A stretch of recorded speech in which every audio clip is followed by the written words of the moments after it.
Ons het ongelukkig tegniese probleme, so sal in 'n latere program weer met Dr. Jackie Sallee oor die geleenthede binne die Afrika-mark gesels. Maar helium is in die laat 1800s ontdek en kom in die natuur voor saam met aardgas of uraanbronne as ook in die atmosfeer. Vandag word die element in verskeie bedrywe gebruik en by my in die ateljee is Stef Marani, uitvoerende hoof van die gas- en heliummaatskappy Renergen om meer te vertel. Stef, welcome. I want to kick off with the amazing contribution that you made to the country during COVID with the launch of the Renergen cryovac. What was that all about? Thank you, and thank you for having me. So cryovac, we realized quite early on that there's a significant challenge with carrying vaccines, not only the Pfizer vaccine, but just vaccines in general. For instance, I didn't know that the flu jab needs to be stored at -20. And there's a severe lack of these freezers across the continent and South America and Southeast Asia. We looked at the prevailing technology that was available, and it was all, quite frankly, not up to scratch. And we realized that we had something. We were very strong on cryogenics, and so we invented this thing and got a global patent. And the world record previously was 3 days at -70 while in transit. And now we've got this beast which can go beyond 2 weeks at -70 without power. Crazy. And that's just, yeah, it's just a good thing to be able to roll these vaccines out across. So I always say, if somebody discovered diamonds in Bloemfontein, the world would go absolutely crazy. So you discovered earth gas, which was helium, specifically in Virginia. I want to ask you, just explain to us, why was this find so significant? So the gold miners in the area have known about gas there for years and years and years. But you give a carpenter who only has a hammer in his toolbox, so yeah, everything to that carpenter looks like a nail. It doesn't matter what you present. And it was kind of this gas that was there, and it was in the miners' way while they were trying to take the gold out. And yeah, there were rumblings of what this gas was. But even after we bought this thing, we didn't realize just how significant it was. Firstly, from the point of view of just how important helium is, and secondly, it's a godsend in terms of energy to the country, right in the middle of the country while we're in the middle of an energy crisis. Sure. So another thing is the fact that you may find helium, but it's not always economically possible to get it out of the ground. What makes this find so different? So it's all about concentration, and the analogy is like if you're mining for gold at 5 grams per ton versus 1,000 grams per ton, I can tell you which mine to invest in quite easily. And it's the same with helium. Helium is very rare. There are only 15 projects on the planet, and that's because it's the only commodity which once you use it, you lose it. It goes beyond the atmosphere into space and it just disappears. So you can never recycle it. And that means that it's a diminishing commodity, and it's diminishing fast. And in fact, the world has started running out quite badly. If you look at the current projects available in the world, Qatar starts at 0.01% concentration. And then it goes to about 0.1% with Algeria and Russia.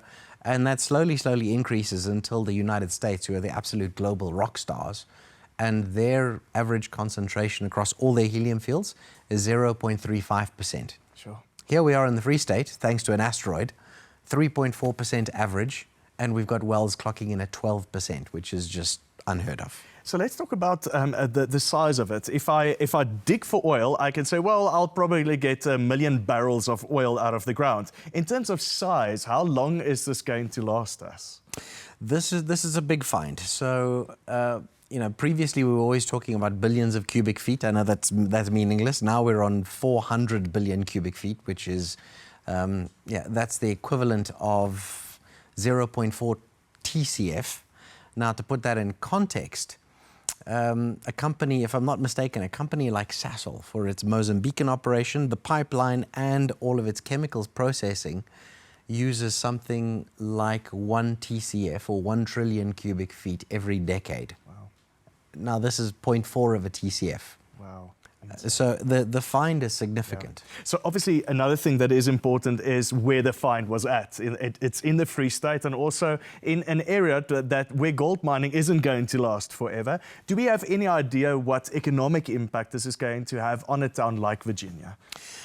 You know, our vision moving forward, And you've got to remember that oil and gas is not like mining. Mining, they will sink a shaft and they will employ thousands of people. Gas doesn't do that because you drill and it comes out the ground by itself.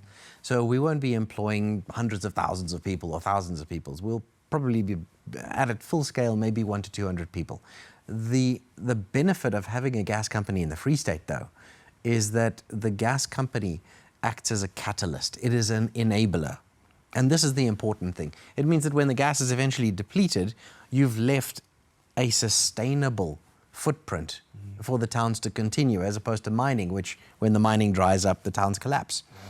We will be bringing online clean energy, which is important, sustainable energy, which is important, and the combination of those two, along with lots of space, an available workforce which is highly skilled, and a much lower cost base, right slap bang in the middle of the country with access to the N1, the N5 and the N3, leaves you in a position where you actually have a location which arguably is more attractive than Johannesburg for an industrial center. Sure.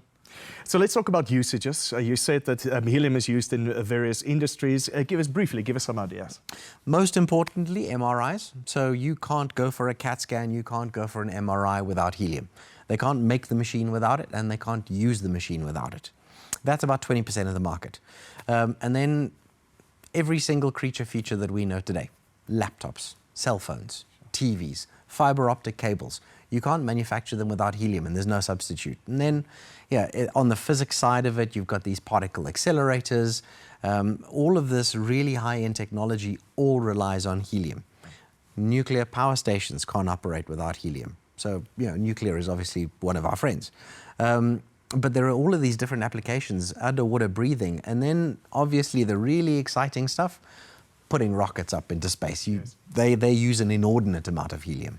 So also, briefly, you've signed a agreement with Consol.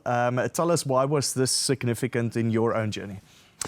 Consol, look, aside from the fact that ek is eintlik 'n plaasjapie van Standerton af, and growing up, Consol was a household name, right? And just signing an agreement with such a new company with someone like Consol was amazing.